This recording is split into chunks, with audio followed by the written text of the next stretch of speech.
name's Lori Baker, and I drive flatbed, but I also predominantly drive Conestoga, which is a soft side. All the tarp is on the side. I pull it forward and pull it back. We have 15 trailers, I believe, at my company. I haul predominantly for Boeing airplane parts. Anyway, the few minutes that I can give is predominantly you just pull the trailer from the side. You have to unhook at the beginning of the trailer, in the middle of the trailer, and at the end. It's time consuming. You still have to secure your freight. Oh, but of course, you still have to do everything else a flatbed or a dry van or anybody else would do. But with the flatbed, I can still chain, I still strap, I still use extensions for when things, especially when things get predominantly difficult, because I have a dimension, the dimensions are 8.5 feet wide. So with those dimensions, trying to chain down a load, I have to use extenders, which are about 1.5 feet long, to be able to get the freight, to be able to get it secured on the load. Especially transformers, those are the most difficult for me. Those are some of my back hauls from Laredo back up to Wichita or Oklahoma City, whichever one. But it's great in so much as long as the trailer's functional. I mean, that it works the way it was designed to, with no limping sides or whatnot. Then it's a breeze to work. Anyway, but you have to make sure that you watch, especially with trees and the dimensions like you would with a dry van or a reefer, except for the fact that it's a soft side. So it will rip, scratch, and be penetrated, and people can mess with it. So you really have to do a really good pre-trip and post-trip in those trailers as well.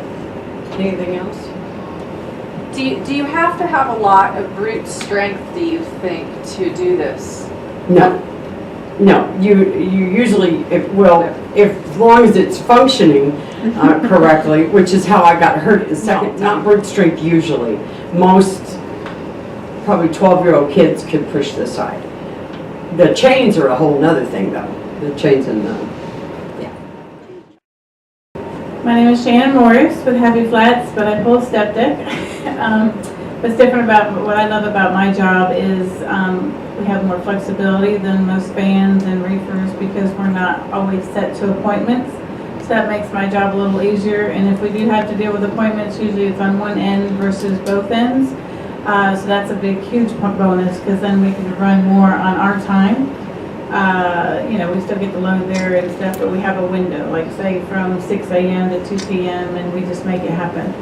As far as physical strength, it depends on the load, but I think in lacking of our physical strength being as women, we just have to use our bodies more, get more into it, you know, like, you know, to make up for it, sometimes I'm on my knees and I'm pulling my chart, I don't have a slide, say, ask for help, but, you know, they'll pay me extra because I have the ramps, but then I make sure there's always someone there to help me use the ramps, so that's you know, something to look forward to too. And one time nobody was there, so I had to manually unload those things, and then I drove my trailer up to put the ramps where they're supposed to go. You know, it's a lot more labor intense, and people think they don't need to pay for that. That's specialized. Sorry.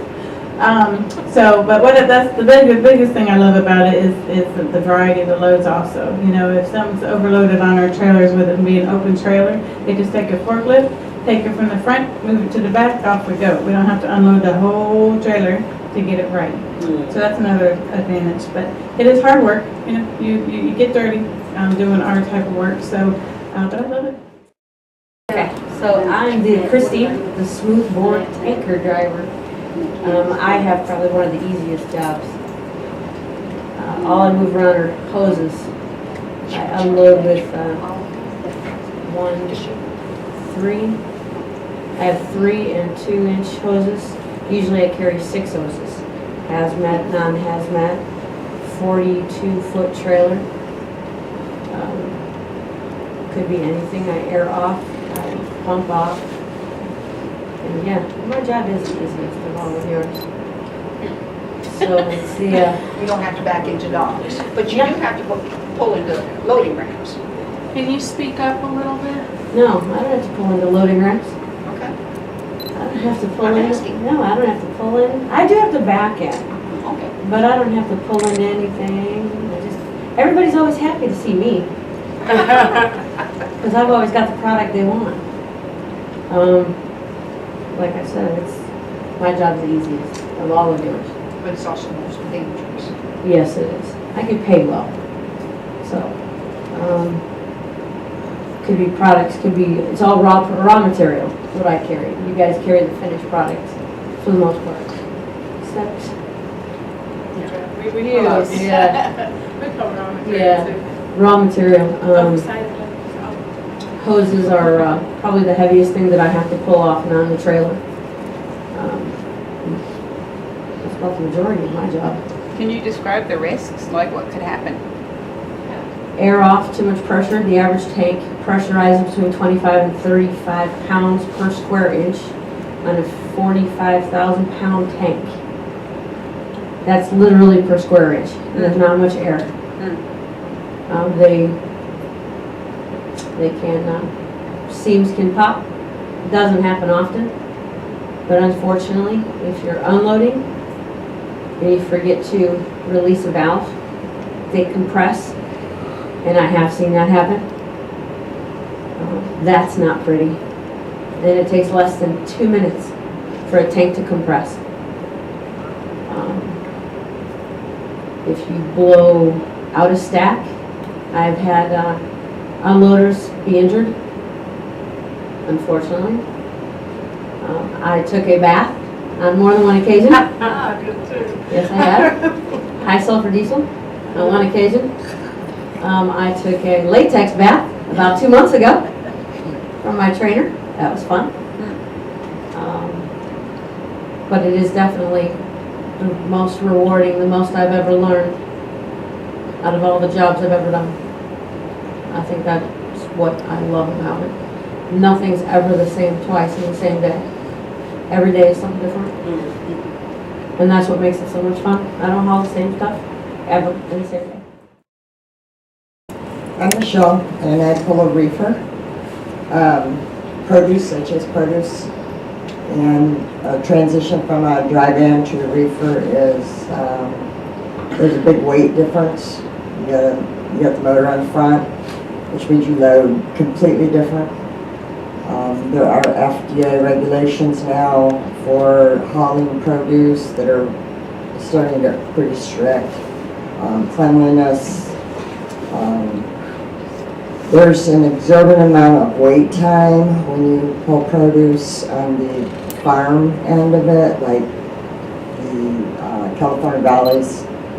You actually wait for produce to get from the field to the plants, to the boxes, or however it's packaged.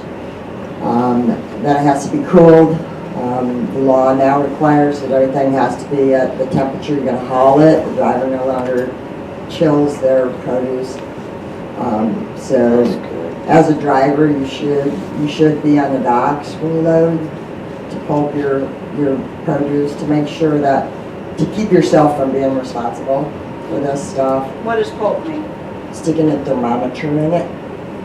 And whatever your company or whoever you're hauling it for tells you they want that, pulp that's what you want. Not what the shipper says, not what the receiver says, but what whoever is paying for you to pull that produce, that's the pulp temperature. And then you get reefer temperatures from your shippers or your company, whoever, broker. The FDA doesn't want you opening the doors once you're loaded. There's specialized washing now that's going on. Materials of what you may have hauled prior to loading produce. Loading produce usually takes more than one stop. Usually 3, 4, 5, 6 pickups. You have to know how to load this product so that you can scale these. They're really heavy. They wanna load you up. You're gonna be 79,000, 80,000 pounds. You should really know your equipment, so you can slide your wheels, your fifth wheels, you're gonna slide everything for produce. And they really want to hold the drivers responsible for the outcome of at the other end, if the produce is no good. So you really have to watch your shippers, because the receivers can refuse it for stuff like your grapes have spots. So I don't know what that means, but it doesn't take anything to actually refuse the whole load of produce. So you really have to pay attention when you're loading. And that could be 12 hours from when you got there, your appointment time. So you really have to be patient to run produce. But it is one of the better paying types of freight, but it's seasonal. So,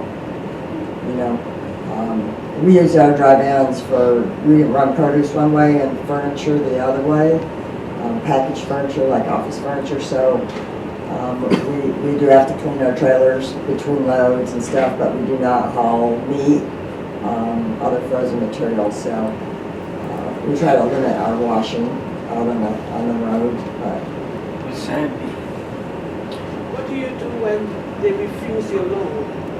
it depends on who loaded you. If you're under a broker, you'd want to call your broker.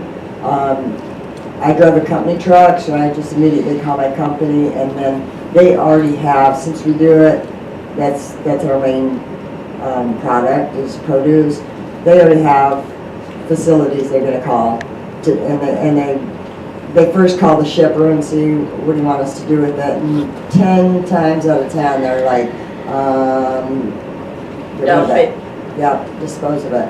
So a lot of it goes to food banks. If it's not, if it's Any idea what the blinky light is? like a color or something, if it's still good to eat, but it doesn't conform, like your grape isn't purple enough or green enough, it's still edible, it's not dangerous, then a lot of it goes to food banks.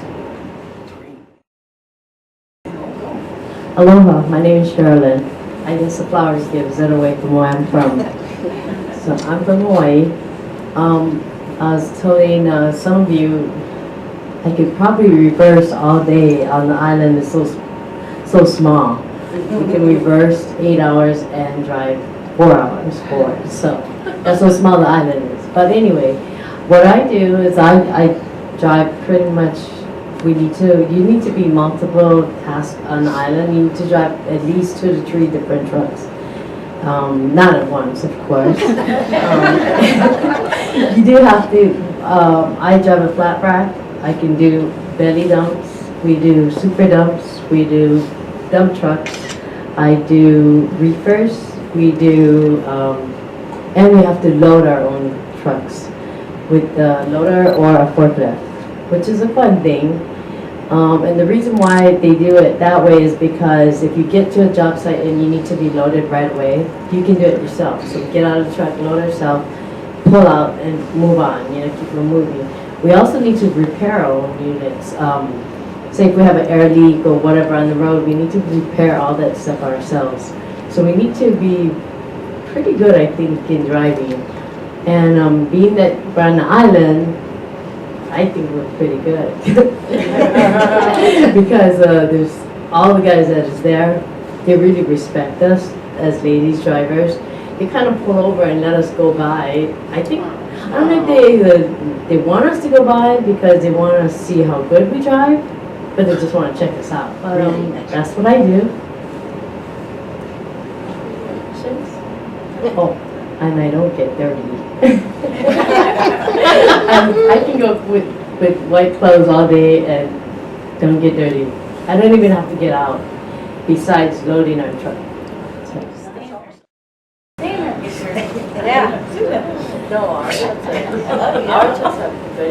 I'm Della Hanson, and I drive high security. It's it's apples and oranges to what everybody else does. I'm not at the mercy of, shipper, yes, but wherever I go, it's quick and fast. because of security. I'm trained to carry a firearm. I have to qualify just like any policeman. I have to qualify 3 times a year. It pays well, and it's not scary. I do load and unload my own trucks. That being said, it's an electric pallet jack, sometimes 2 or 3 pallets, sometimes more, a forklift. And I don't do it, when I say I load and unload my trucks, I'm not stacking freight. I'm not moving it around and putting it on shelves. I do that because it's a matter of custody. Once I take that product, it's mine until I get it where it's going. It's a lot of responsibility, but it's not near as bad as you think it is. I drive a tractor trailer just like the rest of you. Sometimes my trailer's 40 foot long, sometimes it's 53. Once in a while it's a reefer unit. My tractor's lined with Kevlar, my windows are bulletproof. Watch out, I'm coming.